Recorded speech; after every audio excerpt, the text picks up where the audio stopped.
Сьогодні ми з вами будемо говорити про диких та свійських тварин. Будь ласка, увага! Розпочинаємо! Діти, ви знаєте, що в нас є свійські тварини.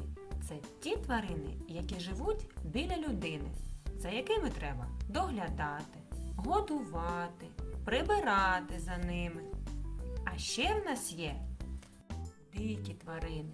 Дикі тварини – це ті тварини, які мешкають в лісі, які самі собі роблять будинки, які самі собі знаходять їжу. І цим вони відрізняються від домашніх тварин. Сьогодні ми пограємо з вами декілька цікавих ігор про наших тварин. І розпочнемо з першої гри. Увага, дітки! Давайте спробуємо з вами знайти свійських тварин. Будьте уважні, називайте всіх свійських тварин. Це, правильно, кінь, порося, корова, віслючок, вівця, кішка, коза та собака. Прекрасно!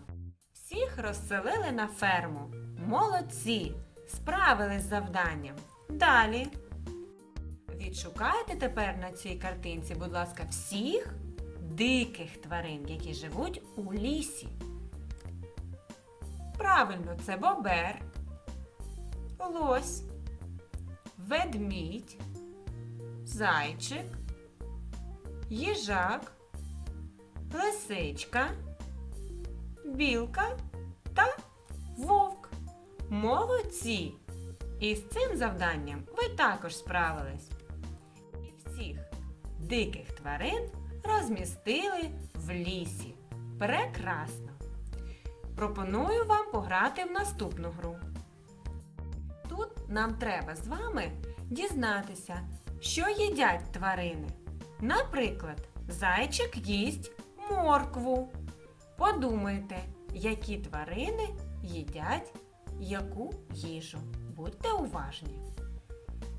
Мишка їсть насіння, ведмідь їсть мед, вовк їсть м'ясо і білка гризе горішки. Прекрасно. Далі. Що їдять ці тварини? Кабан їсть яблуко, олені їдять траву, їжаки – горішки та коріння, лисиця їсть мишок та жучків, і бобри гризуть, звичайно, в нас кору дерев. Поїхали далі. Де живуть тварини? Будьте уважні, розселіть їх правильно.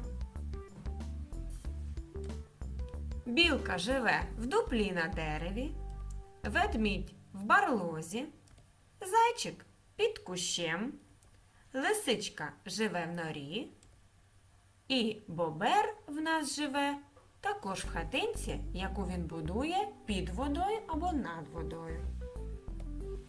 Добре, а тепер давайте, дітки, поміркуємо, як тварини готуються до зими. Наприклад, зайчик що робить перед зимою? Змінює шубку і гризе кору дерев взимку, бо іншого нічого йому немає для харчування. Далі ведмідь. Ведмідь взимку спить і накопичує жир. Борсук. Борсук накопичує жир. Білка. Білка змінює шубку і робить запаси на зиму. І їжачок. Їжачок взимку спить. Добре. Переходимо до свійських тварин. Назвіть, будь ласка, тварину та її домівку.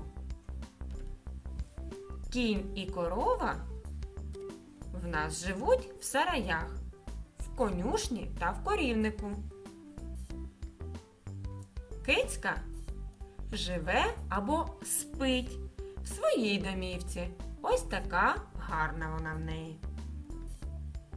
Курка живе в курнику, а собака живе, звичайно, в будці. Тепер назвемо, яку користь приносять для нас свійські тварини. Будьте уважні. Кінь може перевозити важкі грузи. Кіт ловить мишей. Курка несе яйця. Корова дає нам молочко. І собака охороняє наш будинок. Добре, ви всі справили з завданням. Молодці! Ходимо до наступної гри. Четвертий зайвий. Швиденько називайте, хто тут зайвий. Правильно, кіт, собака, лисичка. Тут зайвий олень, тому що в нього є рога та копита. У інших тварин цього нема на цьому малюнку. Тут зайве порося, ведмідь, кіт, їжачок. А зараз вам треба скласти речення. Почнемо з першої картинки. Ось тут, де намальовано дерево, це означає влітку. Подумайте і спробуйте скласти своє речення. Перша картинка. Влітку ведмідь їсть ягоди, гриби, мед, м'ясо, а взимку ведмідь спить. Друга картинка. Влітку їжачиха народжує їжачат, а взимку їжачиха спить. Далі. Влітку зайчик сірий, а взимку білий. Правильно. Влітку білочка руденька, а взимку сіренька. Молодці. В першій картинці будьте уважні. Будиночок означає мешкає або живе. Білка мешкає в дуплі, а лисиця в норі. Правильно. Друга картинка. Взимку ведмідь спить, а вовк полює. Добре. Далі.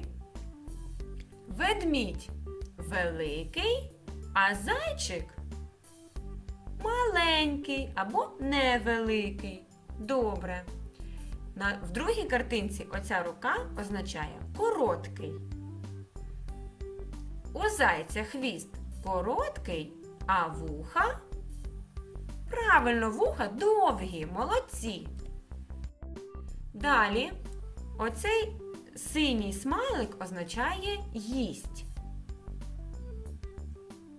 Влітку заєць їсть траву, листя дерев, а взимку гризе кору. Друга картинка. Вовк їсть м'ясо, а білка горішки. Добре. Молодці, дітки! Ви сьогодні чудово справились з завданнями. Дякую за увагу! Гарного настрою!